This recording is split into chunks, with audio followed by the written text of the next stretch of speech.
9 రోజులు లలితా మంత్రాన్ని పూజ చేయాలి. లలితా సహస్రనామం, లలిత త్రిశతి, పంచశతి వీటితోనే పూజ మొత్తం చేసేయాలన్నమాట.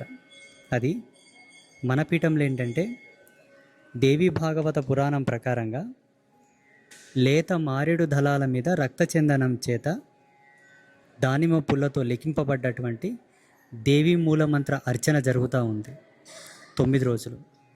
1,000,000 అశ్వమేధ యాగాలతో సమానం. అమ్మవారే చెప్పింది ఈ మాట.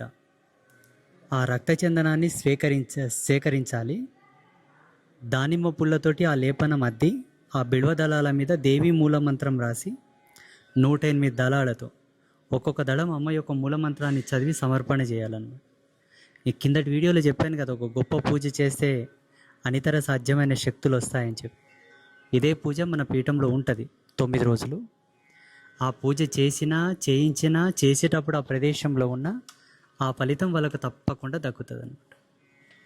ఎవరైనా చేసుకోవచ్చు, మీ గుళ్ళలో మీరు కూడా చేసుకోవచ్చు. ఎల్లమ్మ గుడి, పోచమ్మ గుడి, ఏ అమ్మవారి గుడిలో అయినా చేసుకోవచ్చు.